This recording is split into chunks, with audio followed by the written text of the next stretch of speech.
Bienvenue dans cette autre édition de Business Africa, je suis Afolake Oyinloye. À suivre, un rapport d'Oxfam dévoile l'inégalité croissante des revenus. Les vélos en bambou du Ghana pour un changement durable. Et en Angola, un regard sur les premières réformes économiques de Lourenço. Plus de 80% de toute la richesse de l'an dernier dans le monde provient des coffres des plus riches, selon un rapport d'Oxfam. Ce rapport indique que l'année dernière a vu une augmentation des milliardaires dans l'histoire, creusant un peu plus le fossé entre riches et pauvres. Cette étude montre également que les 3,7 milliards d'individus qui constituent la moitié la plus pauvre de la population mondiale ont vu leur richesse stagner en 2017, ce que le groupe d'organismes de bienfaisance décrit comme inacceptable et insoutenable. Mais une augmentation de la richesse des milliardaires n'est-elle pas bonne pour tous? Nous aurons les réponses de Pika Francine Mukazi de l'Institut international du développement durable juste après ce sujet. Le fossé entre les riches et les pauvres ne cesse de grandir dans le monde. Et ce n'est pas le nombre de milliardaires en croissance constante qui devrait changer la donne.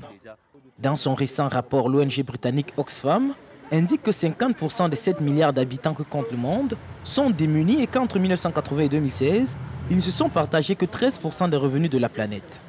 Un chiffre qui trahit la précarité de l'emploi et surtout des salaires bas qui donnent un caractère esclavagiste au marché actuel du travail. La situation concerne surtout les jeunes.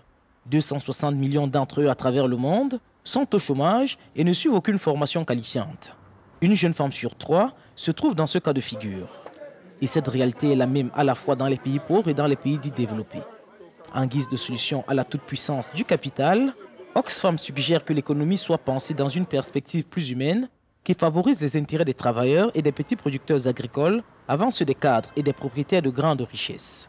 L'ONG en appelle à des politiques fiscales plus globales dont l'objectif serait de taxer davantage le capital afin de redistribuer le plus possible de richesses créées et introduire une plus grande équité dans les différentes classes sociales.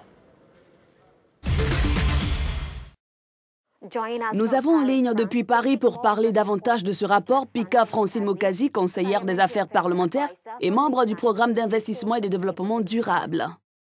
Bienvenue dans ce programme. Merci. Merci beaucoup. Le rapport d'Oxfam montre une croissante inégalité des revenus. Quels sont les facteurs spécifiques qui rendent cet écart plus large et pourquoi l'augmentation des milliardaires ne profite pas à tous et surtout à l'Afrique?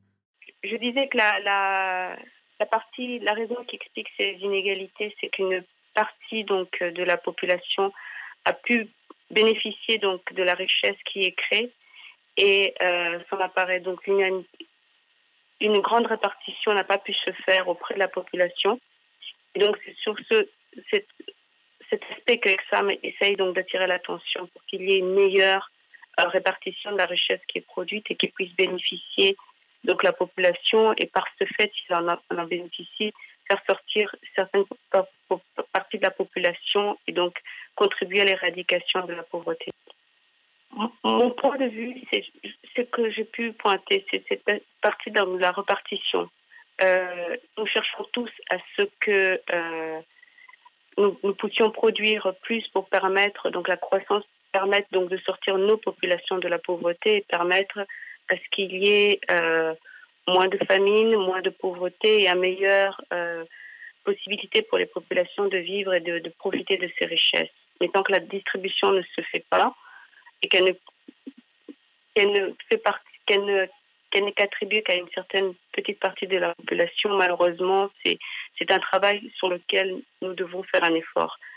La croissance en Afrique, elle est certaine, mais le but de cette croissance aussi, l'un des objectifs, c'est de pouvoir bénéficier à tous. Et c'est un travail qui doit être fait.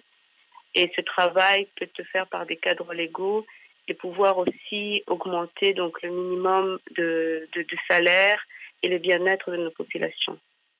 Les États-Unis et d'autres organisations mondiales ont dépensé des milliards de dollars en aide sociale, ce qui n'a pas éliminé la pauvreté. Comment pouvons-nous être sûrs que les recommandations d'Oxfam fonctionneront? Il ne s'agit pas juste d'une question de rétribution, mais d'une question aussi d'équité. On ne peut pas demander à ce qu'il y ait que les richesses ne soient commun d'une certaine petite catégorie de la population, tandis que l'autre partie peine à survivre, puisqu'il ne s'agit même pas de vivre, c'est vraiment de survivre. Et donc, le but est de tenir compte que cette distribution, si elle est faite de manière plus ou moins souple, elle peut permettre de contribuer à ce sur quoi nous luttons tous, c'est-à-dire diminuer la pauvreté.